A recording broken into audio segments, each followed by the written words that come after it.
My name is Paulina Ibarra, and this is my Child 101 Identity Project. Okay, I am a Hispanic, born in Mexico, and I consider myself a Mexican American. I was born in Mexico, raised in America, and adapted both cultures. We celebrate American traditions like Thanksgiving and American holidays like the 4th of July, Memorial Day, Labor Day, but we also celebrate Mexican traditions and holidays like Mexican Independence Day, which is on September 16, and we also celebrate quinceañeras, which it's a celebration of a young girl turning into a young lady.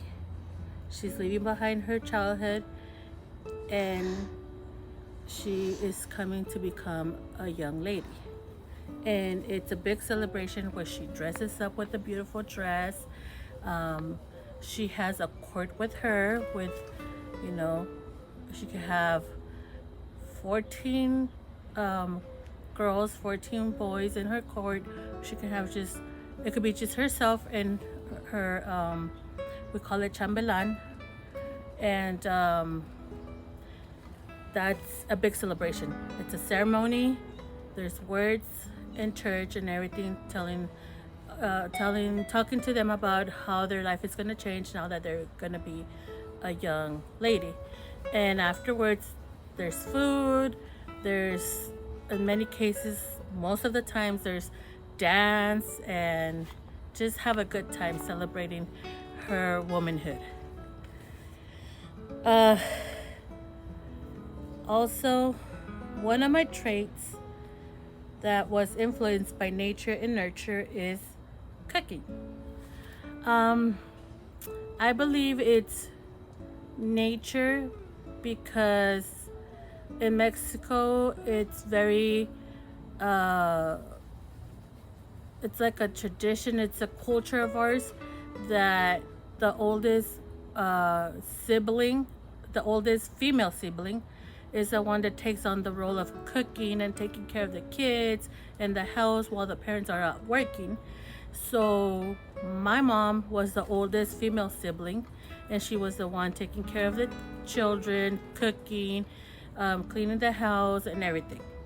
But she really enjoyed cooking. That was her passion. It's still her passion. She still cooks. She does it a little bit less because she is older, but I believe that was a nurture towards me because I was the oldest female siblings in my family, and I was taught to cook, clean, and take care of the kids while my parents went out to work. But I love cooking just like my mom, and I like inventing dishes and making traditional plates from Mexico. It's something that I really enjoy just as much as my mom. So I believe that's a trait that I have with nurture and nature. Also, I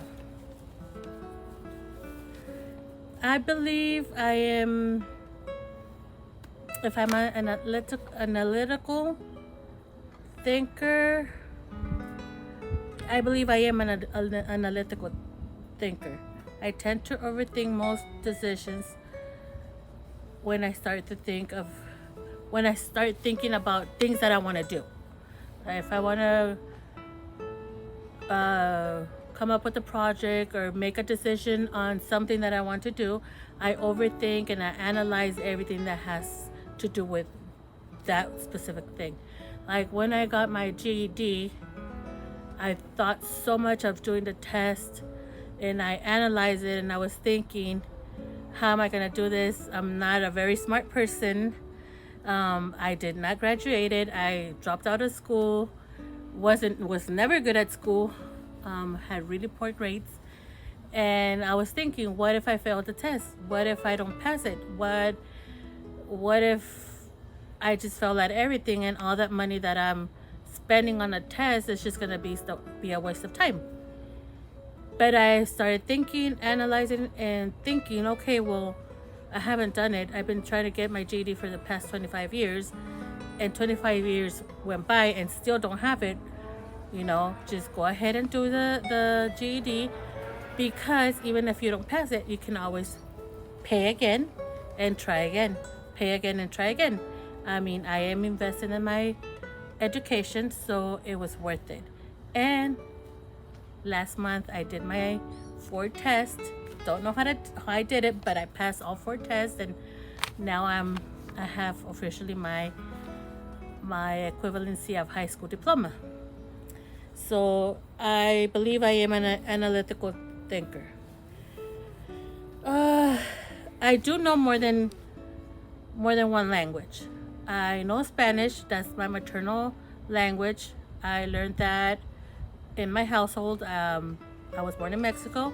We moved to California, and the only thing spoken in my house was Spanish. So that was the first language I learned, my maternal language. After that, while I was going to school, I learned English, because at school you have to learn English. I did had ESL classes, learned it. Didn't really like it because it was hard. For me, English was very complicated, but after a while, I got it and I learned it. I do have an accent, but I understand and can speak, pretty much okay. And also, I know a bit of ASL. I've been very, I think ASL has been something that I've been very drawn to. I used to work at a child abuse center where there were some children that were deaf. Not a lot, but a few of them went by our facility, and I remember sometimes they couldn't communicate to anyone what they wanted or anything because they were deaf and people didn't know ASL. So I always thought about how hard was it for those little kids not to communicate when all the other little kids could say, I want this, I want water, whatever. So I've been drawn to ASL, and I started learning through YouTube. And I know a few words of ASL. Just gonna show you a few of them. This is water. This is juice. This is thank you. And there's a few words out there. I can't think of them off the top of my head, but I did take a class last semester about deaf history, and I am thinking of getting more ASL classes in the future, because that's something that's very interesting to me. Also, the parenting style I grew up with was, my parents were authoritarian. They were very, very strict with me and my oldest brother. We are 1 year and 4 months apart. He's the oldest. And they would be very strict. They wanted to know where we were, what time we got out of school, and what time we were getting home. So if we were late 2 or 3 minutes, we would get punished. We were not allowed to have friends call us at the house. There was no way we could give out our phone numbers. I wasn't allowed to have boyfriends. And my parents were very, very strict.